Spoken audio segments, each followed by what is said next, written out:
사람 살아가다 보면 특별한 날이 있게 마련이고 기념하는 날이 생기게 마련입니다. 특별한 날이나 기념하는 날이 생기게 되면 본인은 물론이고 본인의 가족이나 주변의 친구들이나 그리고 친척들이 그 사람을 생각을 하고 관심을 더 가지게 마련이죠. 남자의 경우를 생각해 보면 누구 하나 빠짐없이 군대에 갔다 와야 합니다. 특별한 경우를 제외하고 말입니다. 군대에 갈 입영 통지서가 날아들면 집안에는 비상입니다. 혹시나 사랑하는 아들이 무슨 일이 있으려나 하는 생각이 노심초사 행동 하나하나 지켜보게 되는 거죠. 왜 그렇습니까? 군대 생활을 해본 아버지는 알기 때문입니다. 저도 군대 생활을 동해안에서 칼바람을 맞으면서 2, 3년 가까이 군대 생활을 했습니다. 군대 생활이 어렵다는 것을 아니까 아들이 군대 갈 때 많이 염려하고 걱정을 하기는 했었죠. 그렇지만 국방의 의무를 성실하게 잘 수행을 해야 이 나라가 설 수 있지 않겠습니까? 그래서 군대에 보내지 아니한 자식이 있으면 그 부모는 정치나 다른 이름난 직위에 오르려고 생각해서는 안 되는 거겠죠. 너 나 할 것 없이 군대 다 갔다 와야 사람 구실할 수 있는 거고 말입니다. 그래서 가야 하고 그래서 보내야 하는 겁니다. 그렇기 때문에 군대에 입대하기를 한 주 정도를 앞두게 되면 이 청년의 모든 행동에 대해서는 어느 정도 이해를 해주게 됩니다. 안 하던 행동을 하는 겁니다.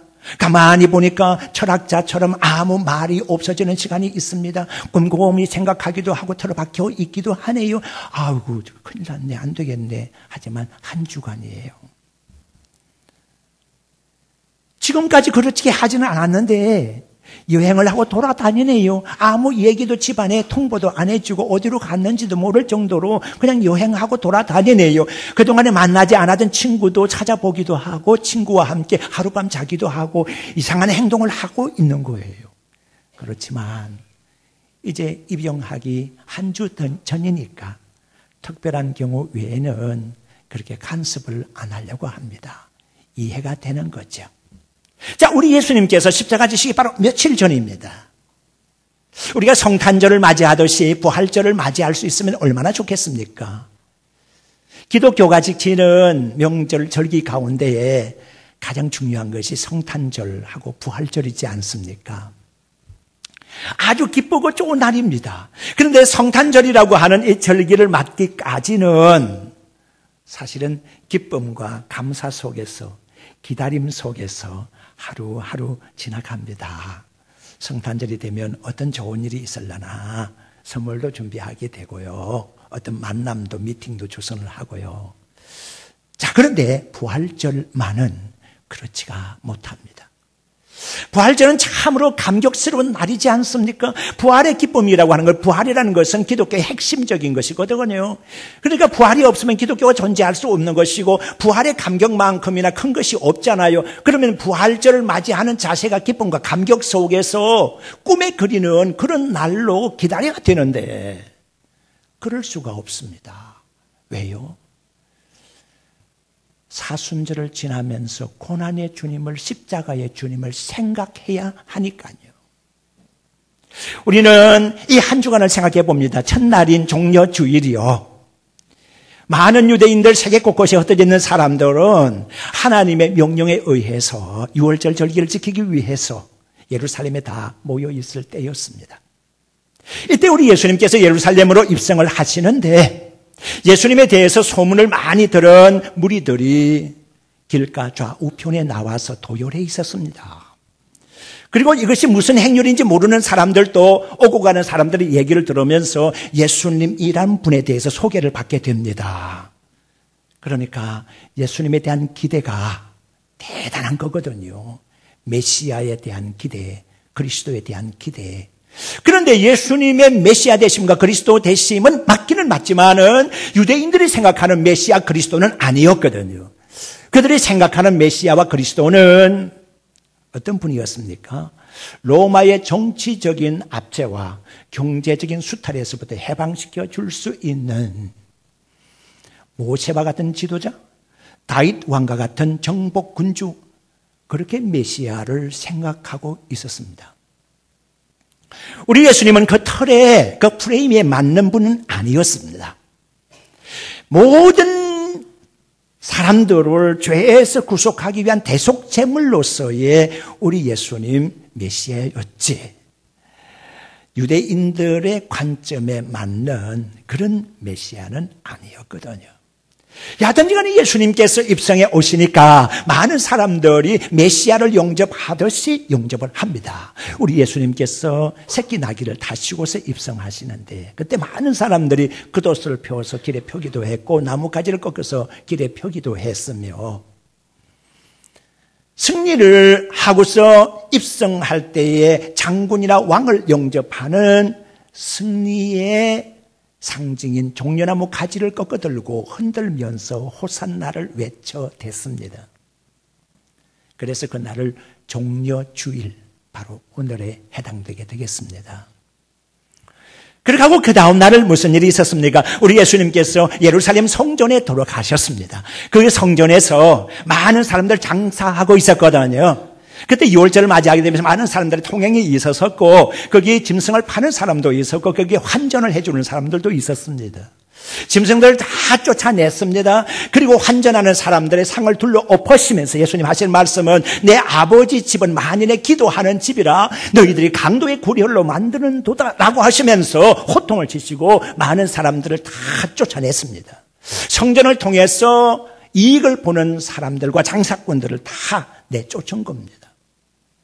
그리고 열매 없는 무화과 나무를 저주하셨고, 그 시로 그 무성했던, 이파리만 무성했던 무화과 나무가 통째로 다 말라 죽어버리고 말았습니다. 그래서 그 날을, 두 번째 날을 우리는 권위의 날이라 그렇게 부르기도 합니다. 화요일 날 우리 예수님께서 예루살렘으로 들어가셨을 때에 많은 사람들이 예수님께 질문을 던졌습니다. 그 첫째 질문의 요지가 뭔가 하면, 어제 같이 성전을 정화하였는데 도대체 무슨 권위로 너가 이 일을 하였느냐라고 하는 거거든요. 우리 예수님께서 거기에 대한 답변을 하셨습니다.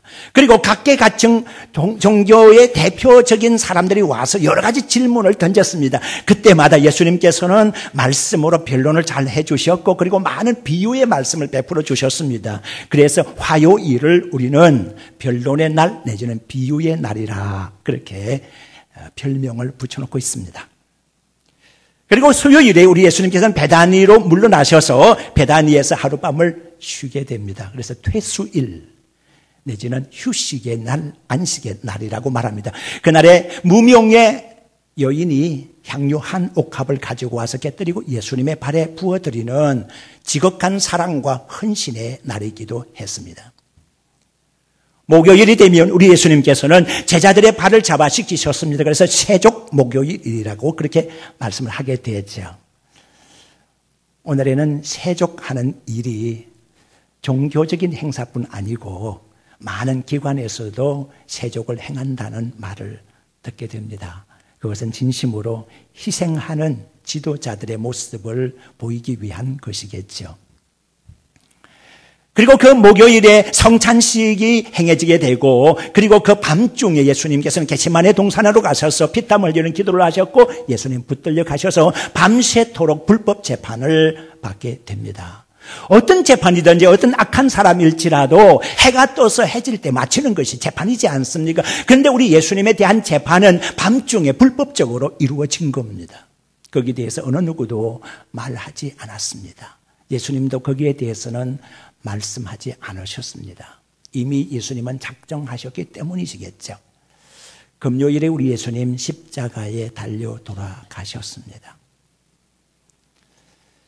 1년이면 365일 날마다 우리가 하나님 뜻 안에 살면서 아름다운 날로, 거룩한 날로 살아야 되겠지만, 그리고 매주마다 금요일이 있게 마련이고 금요일마다 귀하게 생각되는 것도 바로 이날 때문입니다. 1년 365일 가운데 오직 이날만이 성금요일입니다. 예수님께서 십자가 지신 날 하루입니다. 우리가 금주 금요일을 기억해야 될 것입니다. 많은 경건한 사람들은 그 하루 금식하기도 하고 그 하루 간절히 기도하면서 은혜롭게 성금요일을 지나게 되죠. 그리고 그 다음날 토요일은 유대인에게는 예배하는 날 안식일입니다. 그들은 기쁨과 감격 속에서 성전을 찾아가시겠지만 우리 예수님께서는 무덤 속에 계셨던 날이 바로 안식일 토요일이었습니다. 그리고 안식 후 첫날 주일에 우리 예수님 부활하셨습니다. 유대인들은 그들이 믿는 하나님께 예배한다고 그랬지만 성부 하나님께서는 성자의 아픔에 참여하고 계셨고 성자 예수님께서는 무덤에 계셨는데 예배를 받으셔야 하는 제사를 받으셔야 하는 삼위일체 하나님은 지금 무덤에 계시는데 유대인의 제사는 공허로운 제사일 수밖에 없었습니다. 주의 날에 예수님께서 부활하심으로 오늘 우리가 지키는 주일이 자연스럽게 예배하는 날이 되게 된 것이겠죠. 믿음의 성도 여러분, 이렇게 한 주간에 우리 예수님의 그런 발자취를 생각을 해보면서 특별한 한 주간을 우리는 지나게 되는 겁니다. 매주마다 우리가 은혜 받지 않는 주일은 없겠죠. 여러분들이 무엇을 통해서 어떤 방법으로 은혜를 체험하고 있습니까? 많은 사람들이 말씀을 통해서 은혜를 체험한다고 합니다. 옳습니다. 여러분들이 만약에 교회 출석하시면서 예배하시면서 말씀을 통해서 은혜를 받지 못한다고 하면 여러분들은 은혜 받을 기회가 없을 겁니다. 하나님의 말씀으로 감동만 단순히 받는 것이 아니라 하나님의 말씀을 통해서 축복을 확인하고 하나님의 자녀됨을 확인하게 되면서 거기에서 은혜가 넘치는 것을 체험하게 되는 거죠. 그러면서 하나님의 말씀대로 순종할 수 있는 힘도 부여받게 되는 거 아닙니까? 교회는 예배가 있습니다. 예배 현장은 어떤 곳입니까? 하나님과 하나님의 자녀들이 만나는 현장이 바로 예배의 현장이죠. 우리는 기도를 통해서 하나님께로 올라가고 봉헌하여서 하나님께로 드리지만 우리 하나님께서는 우리에게 축도의 순서 프로그램을 통해서 그리고 하나님의 말씀 선포의 이 시간을 통해서 하나님께서 우리에게로 가까이 접근해 오시는 거죠. 이럴 때 우리가 하나님을 만나고 하나님께로부터 은혜를 체험하게 되는 거 아닙니까? 그리고 많은 사람들이 기도하면서 하나님과 교제를 나누면서 은혜를 체험하게 되고 그 기도에 곡조를 붙여서 우리가 입으로 부르는 것이 곧 찬송이지 않습니까? 곡조 있는 기도가 곧 찬송이죠. 찬송을 통해서 우리의 신앙을 고백하게도 되고 우리의 신앙의 결단을 하게도 되는 것이죠. 은혜 받을 수 있는 방법은 여러 가지라고 생각이 됩니다. 그런데 그 가운데 가장 으뜸되는 것이 뭔가 하면 성만찬입니다. 믿음의 성도 여러분들이 1년에 우리 교회로서는 몇 번 모이지를 않습니다만 이 성만찬을 통해서 여러분들이 깊고 오묘한 하나님의 은혜를 체험할 수 있어야 합니다. 이 시간에 하나님의 은혜를 체험하지 못하면 여러분들은 어디로 가서 어떤 예배 소개 프로그램을 통해서 어떤 행사를 통해서 은혜 받을 수 있겠다고 생각하십니까? 성만찬 예식을 통한 은혜가 은혜 중에 은혜입니다. 어떤 사람이 길을 가다가 전선꾸러미를 주웠습니다. 그런데 이게 자기로서는 생전 처음 보는 줄입니다. 아니 도대체 이 줄은 어디다 쓰는 걸까? 이렇게 이쁘게 이렇게 정교하게 이 줄을 어디서 이렇게 만들어냈을까? 이 사람이 이 전선꾸러미를 주워가지고서는 도대체 이 줄을 어디다 쓰는 물건일까? 이리 생각하고 저리 생각해도 도대체 쓸만한 곳이 생각나지를 않습니다. 그래서 집으로 가져와가지고 곰곰 생각하다가 이렇게 하기로 했습니다. 처마 끝에서부터 담장까지 쭉 이었습니다. 그리고 가운데다가 짝대기를 딱 세우니까 빨랫줄이 된 겁니다. 이야, 참.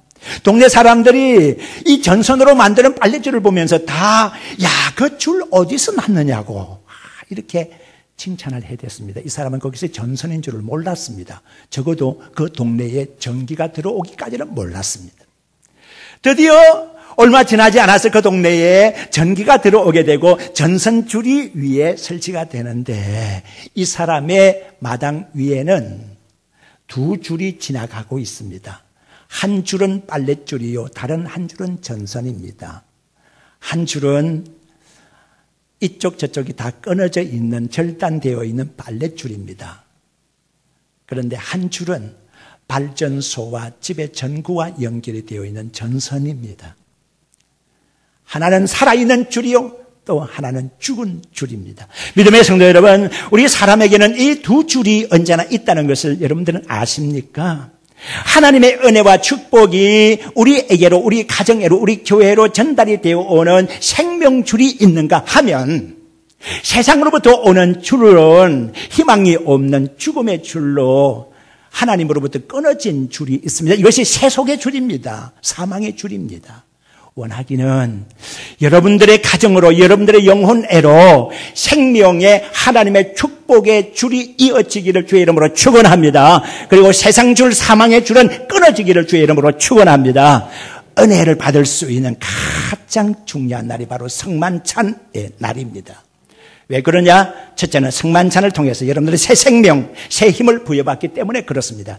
오늘 함께 교독한 본문의 말씀의 53절을 보게 되면 인자의 살을 먹고 인자의 피를 마시면 그 속에 생명이 있다. 생명이 있는데 그 반대로의 말씀이 기록이 되어 있습니다. 인자의 살을 먹지 않고 53절입니다. 그리고 인자의 피를 마시지 않으면 그 속에 생명이 없다라고 기록이 되어 있습니다. 그리고 54절의 말씀을 넘어가 보게 되면 내 살을 먹고 내 피를 마시면 그 속에 생명이, 영생이 있고 그리고 마지막 날에 다시 살아난다라고 하는 말씀이 54절에 기록이 되어 있습니다. 그러니까 53절과 54절의 말씀은 부정과 긍정의 극단적인 말씀으로 기록이 되어 있습니다. 53절의 말씀은 부정적인 언어가 기록이 되어 있고 54절의 말씀은 긍정적인 용어가 기록이 되어 있습니다. 53절의 말씀, 먹지 않고 마시지 않으면 생명이 없다. 54절의 말씀, 먹고 마시면 생명이 있다라고 하는 말씀입니다. 믿음의 성도 여러분, 우리가 오늘 이것을 위해서 함께 모였습니다. 그런데 예수님의 제자 가운데는 12제자만 있었던 것이 아니고 초기에는 많은 제자의 칭호를 받는 사람들이 주변에 많이 있었습니다. 그런데 그 사람들 가운데 예수님의 생명의 떡에 대한, 생명의 음료에 대한 설교를 하시자 오늘 우리가 59절까지 읽었는데 60절 말씀에 넘어가 보게 되면 오해하는 사람들이 생겼습니다. 아, 어렵도다라고 하는 겁니다. 이해하기가 어렵다는 얘기입니다. 이때 그들의 반응을 우리 예수님께서 눈치를 채시고 63절 말씀에 우리 예수님 이렇게 말씀하셨습니다. 영은 살리는 것은 영이니 육은 무익하니라고 말씀하면서 너희들에게 한 말이 영에 대한 말씀이라고 하는 것이 63절에 기록이 되어 있습니다. 우리 예수님께서 생명의 떡과 생명의 음료에 대한 설교를 하신 것은 영적으로 하셨다는 얘기입니다. 그런데 사람들은, 제자들은 그것을 이해를 하지 못했습니다. 영적으로 이해를 해야 되는데 육신적으로 이해를 했기 때문에 어떻게 우리가 사람의 살을 먹을 수가 있고 어떻게 우리가 사람의 피를 먹을 수가 있겠느냐라고 하는 쪽으로 이해를 했다는 겁니다. 이것이 잘못되어졌다고 하는 거죠. 그래서 66절에 보면 떠나는 제자들이 무수하게 생겼고 그리고 12제자만 남게 된 겁니다. 지금도 천주교회는 화채설을 주장하고 있습니다. 우리 기독교회는 기념설을 주장하고 있죠. 기념이라는 말은 우리 예수님께서 이 일을 행하여 나를 기념하라고 하신 말씀에 의거해서 기념하는 겁니다. 그런데 천주교는 그렇지가 않습니다. 미사를 드리면서 성찬을 베풀면서 떡이 전달이 되고 칩이 전달이 되면서 그때에 예수님의 살로, 예수님의 피로 화한다라고 하는 것을 주장하고 있습니다. 그들의 말을 그대로 인용을 하게 되면 예수님의 육신의 살을 먹고 예수님의 육신의 피를 마시는 것이 되는 겁니다. 이것이 바로 오해를 불러일으킨 겁니다. 많은 기독교인들이 카타콤에서 숨어서 예배를 드리고 그럴 때가 있었습니다. 그때 로마의 황제들의 로마의 고관들이 기독교를 오해를 하게 되었던 것이 뭔가 하면 성찬식 때문에 그랬습니다. 물론 다른 것 때문에도 그랬습니다만은 황제 숭배나 이런 것을 거절했기 때문에, 정면적으로 거절했기 때문에 그렇기도 했습니다만은, 기독교인들을 모이게 되면은 사람의 살을 먹고 사람의 피를 마신다고 하는 얘기가 돌았습니다. 그것은 왜 때문이었습니까? 성찬에 대한 잘못된 오해 때문에 그랬습니다. 이것이 기념하는 것이라는 것을 알면 오해가 없었을 텐데 화채설을 주장하기 때문에 그런 오해가 빚어졌던 것이죠. 그리고 동시에 우리는 성만찬을 통해서 진실한 교제를 나누게 되는 겁니다. 여러분들이 이 시간 끝나게 되면, 이제 제가 설교를 마치고 식당으로 제가 내려가게 되면 12시 한 반쯤 이렇게 되지요. 3부 예배를 마친 시간쯤이 됩니다. 그렇게 되면 식사를 하게 되는 여러분들의 모습을 이렇게 보게 되는데, 아무리 그렇지 않고 섞여 앉으라고 그래도 끼리끼리 앉아있는 모습을 보게 됩니다. 연세가 높으신 분들은 연세가 높으신 분들끼리 모여 앉았습니다. 그리고 옛날에는 젓가락 가지고도 콩을 집을 수 있는 섬세하고도 예민한 그러한 촉감을 가지고 있으신 분들이었지만 지금은 어떻습니까? 그게 영 안 됩니다. 젓가락질 안. 그래서 콩자반 같은 것이 나오게 되면 젓가락 가지고 먹기가 어렵고, 그래서 얼른 가는 것이 손이 가는 겁니다. 손으로 집어서 먹고 난 다음에 어떻게 하죠? 제가 흉내낼 수 있지만 잠시 후에 식사 시간이니까 쪽 하고 하는 거죠. 이것을 신세대가 보면 기겁을 합니다. 허기야. 옛날에는 우리 아이들 키울 때 그랬습니다. 저만 해도 입으로 오물오물 해가지고 애들 입에 넣어줬으니까. 그런데 지금 신세대들 그거 보면 기겁하죠. 그럴 수는 없다는 거죠. 그렇게 하는 것이, 식사하는 모양이 다르니까 연세가 높으신 분들은 연세가 높으신 분들끼리 앉아서 서로 이해를 하면서, 그렇게 하면서 서로 들리지 않으니까 큰 소리로 얘기하면서 그렇게 앉아서 드시는 겁니다. 그런데 신세대는 어떻습니까? 도란도란 소곤소곤하고 앉았습니다. 그러니까 이 시간 이후로서 젊은 사람들은 조용히 하고 밥 드셔야 돼요. 그런데 이게 밥을 드시는 건지 아니면 밥알을 세고 있는 건지 모를 정도로서 아주 그렇게 곱게 밥을 드시려고 노력을 하시죠. 곱게 드셔야 되겠죠. 그렇게 하니까 이렇게 저렇게 갈라져서 식사들을 하게 되는 모습을 보게 됩니다. 식판을 들고서 이렇게 살펴봅니다. 왜요? 빈자리를 찾는 걸까요? 빈자리가 있는데 왜 빈자리를 안 가고 누구를 찾는 것일까요? 교제를 나누기 위해서 찾아보는 거지요. 함께 진실한 교제를 나누려고 하는 것이겠죠. 예, 그렇습니다. 우리 예수님께서는 참된 교제를 성찬식에서 하신 겁니다. 정말 마음이 통할 수 있고 모든 것을 알 수 있는, 고난에 대해서 이해를 바르게 할 수 있는 제자들과 함께 참된 식사를 나누셨습니다. 공동의 식사, 바로 그 식사를 나누는 사람들이 한 식구 아닙니까? 거기서 성찬이 이루어지게 된 겁니다. 오늘 우리는 천국에 가서도 함께 앉을 우리 식구들이 함께 식탁에 대하여 성찬에 참여하게 되는 것이거든요. 여러분들 가운데서 어느 누구도 가룟 유다처럼 되지 않기를 주의 이름으로 축원합니다. 이걸 받고 난 다음에 절대로 등을 돌리고 주님 떠나서는 안 되는 겁니다. 오직 주님만을 바라보시고 믿음으로 승리하시고 성만찬을 통해서 진실한 은혜가 여러분들에게 넘치기를 주의 이름으로 축원합니다.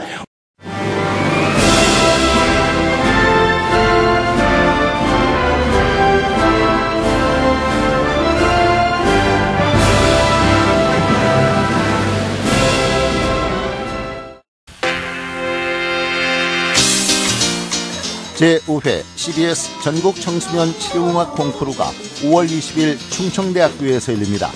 청소년 실용음악 콩쿠르는 초중고 대학 일반부로 나눠 보컬과 기타, 피아노, 드럼, 타악기 등 부문별로 재능을 겨루게 됩니다.